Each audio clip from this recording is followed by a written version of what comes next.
Sugarpill hasn't been coming out with like a lot of stuff lately. Again, I think it's just COVID. But she with I don't know how she did this, but with Forever 21, she came out with a lip gloss collection, Barbie, and it comes in Barbie packaging. So I maybe I don't know if Mattel owns Forever 21. I don't know what that's about, but it is really cute packaging. She had a white and a like a pink, like a Barbie pink.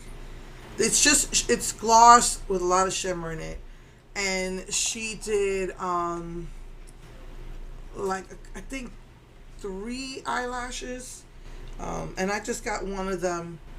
It says Barbie, Sugarpill Barbie Forever 21, and this one has little like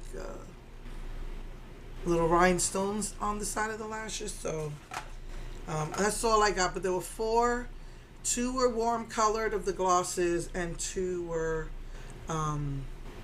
more cool toned pink. And then this is white with pink shimmer.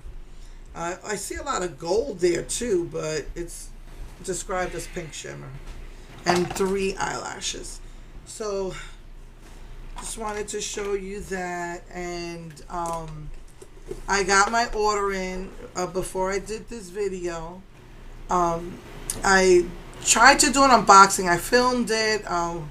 Hopefully it's good enough to upload, but it is really nice.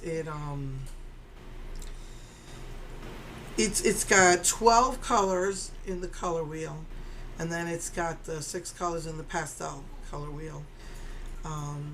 And so I did like kind of an unboxing, and I showed you everything, so I'll put that up now. So anyway, yeah, so haven't heard anything about, really anything that came out for the summer for Wet n Wild. Just the Sugarpill came out with this, and I haven't really heard anything about any of the other companies. Yeah, Physicians Formula, Black Radiance. I haven't really heard much of anything from those other companies for a summer collection. But anyway, so yeah, so next week I will do Hawaii. This is a more neutral palette, very pretty. It's got mauves, pinks, mauves, browns. Very, very neutral palette. I like that. So I'll be doing that next week. So anyway, love you. Take care. Mwah.